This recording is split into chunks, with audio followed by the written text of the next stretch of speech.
lako la gusa moyo. Yesu, jina lako laponya magonjwa. Jina lako Yesu, Baba, jina lako la gusa. Bwana Yesu asifiwe wapendwa. Nafasi nyingine ambayo Mungu ametupa siku ya leo ili tuweze kulisikiliza neno na ujumbe wa leo. Kila wakati ambapo Mungu anaponena nasi, ananena akijua kwamba kunayo mahitaji katika maisha yetu. Siku ya leo nina ujumbe ambao Bwana amenipa kutoka katika kitabu cha Mathayo 8 na mstari wa 23. Biblia inasema, akapanda chomboni, wanafunzi wake wakamfuata. Kukawa msukasuko mkuu baharini, hata chombo kikafunikizwa na mawimbi, naye alikuwa amelala usingizi. Wanafunzi wake wakamwendea wakamwamsha wakisema, Bwana, utuokoe tuangamia. Akamwambia mstari wa 26, akawaambia, mbona mmekuwa waoga enyi wa imani haba? Mara akaondoka akazikemea pepo na bahari, kukawa swali kuu. Jina la Bwana lisifiwe. Leo ndugu yangu na dada yangu, ningependa tuangalie hilo neno, na kichwa cha habari leo ni kwamba hatuko peke yetu.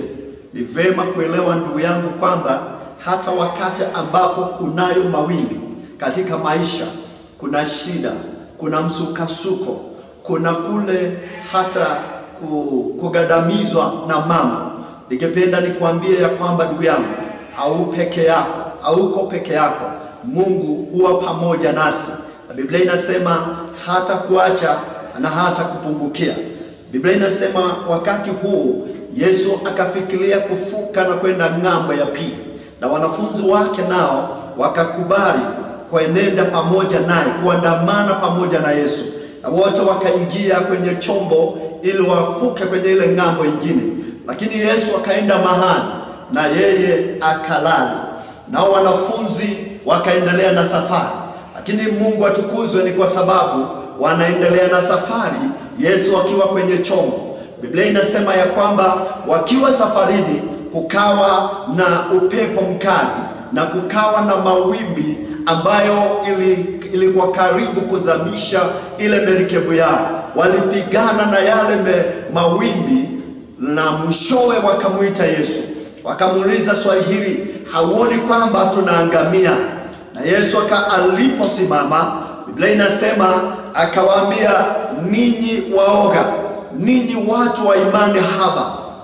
Na hapo ndipo akakemea mawimbi yale, na mawimbi yakatii sauti ya Bwana Yesu, na yote ikaondoka, na safari yao ikawa swali, bahari ikawa swali, mambo yakawa mazuri. Habari njema ni hii ndugu yangu, kwamba jambo la kwanza unalotakiwa kulijua ni kwamba safari hii hautakiwi kuwa peke yako, unatakiwa kuwa na Mungu. Maana yeyote aliye na Mungu katika maisha yake, yeye hawezi akashindwa na aina zote za dhoruba, iwe zitatoka wapi, iwe zitasababishwa na nini. Ukiwa na Mungu katika maisha yako, wewe hautaangamia, kwa sababu unaye mtetezi ambaye ni Mungu wako. Jambo la pili ndugu yangu ambalo ningependa ulielewe ni kwamba hakuna aina ya dhoruba ambayo ina uwezo juu ya maisha yako. Biblia inasema kila majaribio yajayo katika maisha yetu, yote inapimwa, yote inapita kwenye kipimo, na hairuhusiwi kuja kutujaribu kama hatuna uwezo zaidi yake. Kwa hivyo kila aina ya dhoruba ijayo katika maisha, Mungu ana uwezo juu yake. Hata sisi tuna uwezo juu ya kila dhoruba. Kinachohitajika ni kile Daudi alichokifanya alipoona lile jitu. Biblia inasema alimwambia yule Goliath, mimi nitakuja kwa jina la Bwana. Na Biblia inasema kwa jina la Bwana akaweza kulishinda lile jitu. Kwa hivyo ninakwambia ndugu, hata kama unajiona kuwa hauna uwezo, mradi tu na Yesu, mradi tu na Mungu, unaweza kuangusha kila jitu katika maisha yako. Unaweza kushinda kila dhoruba katika maisha yako. Kwa hivyo kila dhoruba, hata ukiona ikiwa kubwa, Mungu akiwa ndani yako, una uwezo, una nguvu, una mamlaka ya kuweza kutuliza, mradi tu unayo imani. Jambo la tatu ambalo ningependa nikwambie ndugu yangu ni kwamba wakati Master aliposimama, Yesu aliposimama, ninataka niseme kwamba kuna wakati Mungu anaposimama, lakini alisimama lini? Wakati wanafunzi walipomwita. Biblia inasema alipokuwa amelala, wanafunzi walifikiria kana kwamba amewaachilia, lakini walipomwita, Biblia inasema kainuka na akatuliza zile dhoruba. Ndugu yangu, kukiwa na dhoruba, wengi hawaombi, wengi wanalia tu bila hata kumwambia Yesu ni jambo gani limewalemea katika maisha. Ndugu yangu, si wakati wa kulia, ni kuomba na kumwambia Yesu na kumwambia Mungu ni mambo gani ungependa kutendee. Walipotaja zile dhoruba, Yesu alisimama na akaikemea.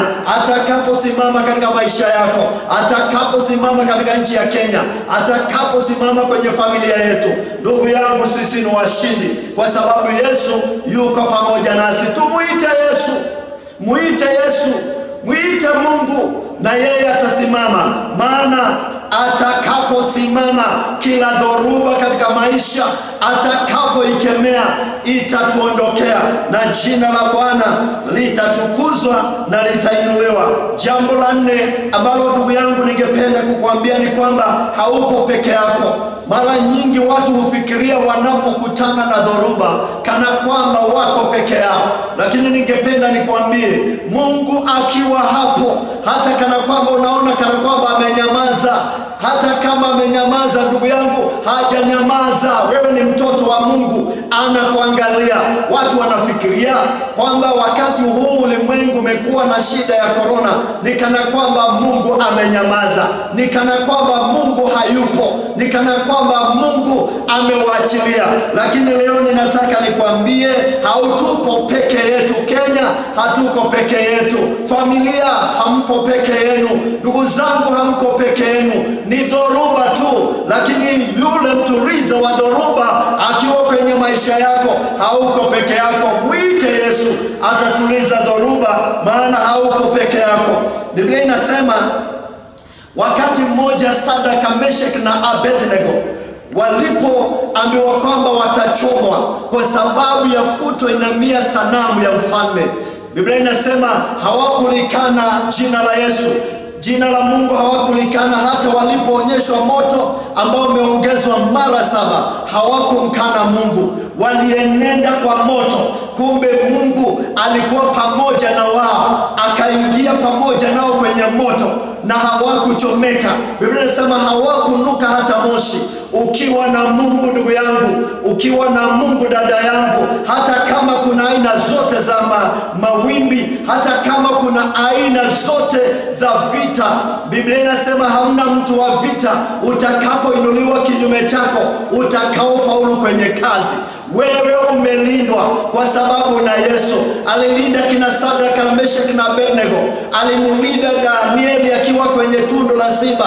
Alilinda wengine, ametulinda sisi, atakulinda, atalinda Kenya. Hatutaangamia, hatuangamii. Hata kama korona ipo, hatuangamii. Sisi tunaishi, na kesho tupo, tutangaze habari njema ya Yesu, na zote tuseme kesho tupo. Hata kama ulikuwa unaona mawimbi ni makubwa, tangaza kuwepo kwako kesho. Tangaza ushindi wako, tabiria hiyo shinda, ikemee kwa jina la Yesu. Inua imani yako katika Bwana, yote inawezekana katika jina la Yesu Kristo. Ningependa nikuombee. Naamini una aina nyingi za mawimbi ambayo imeinuka kinyume chako, mawimbi ambayo imeinuka kwenye merikebu ya familia yako, imeinuka kwenye merikebu ya Kenya.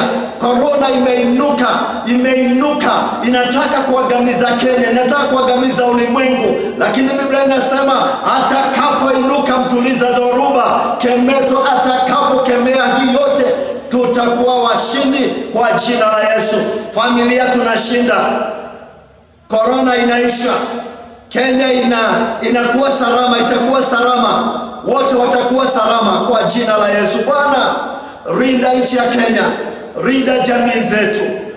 Bwana, kuna aina nyingi za dhoruba ambazo zimeinuliwa kinyume cha familia zetu, zimeinuliwa kinyume cha nchi ya Kenya, zimeinuliwa kinyume cha ulimwengu huu, kimeinuliwa kinyume hata cha kanisa lako, kinyume cha watumishi wako. Lakini leo kwa jina lako, Bwana, ninaomba sasa ukaunyoshe mkono wako, nchi ya Kenya iweze kupona, familia ziweze kupona, hii familia hata hawa watu waweze kuponwa kwa jina la Yesu Kristo. Inuka, kemea Bwana kila aina ya dhoruba, na sisi tutaendelea kwa salama, maana ni wewe Mungu wetu, na tukiwa na wewe tuko salama. Kwa jina la Baba na la Mwana na la Roho Mtakatifu tumeomba na tumeamini, amina. Ndugu yangu, ningependa nikwambie ya kwamba Mungu anaendelea kutenda makuu. Haijalishi jinsi namba inavyoinuka ya wagonjwa wa korona, lakini nikwambie, mturisha dhoruba ambaye tumepewa habari zake atatuliza kila dhoruba ambayo inainuka hata kwenu jamii.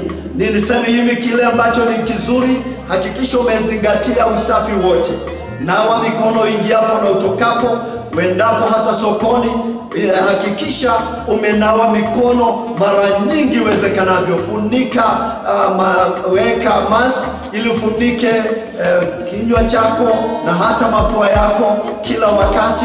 Zingatia hata kukaa mbali na mwenzako, na katika mambo hayo yote hutuliza dhoruba anaenda kutushindania.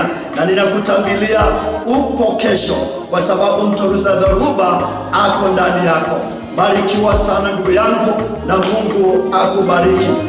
Amina. Baba, jina lako tu.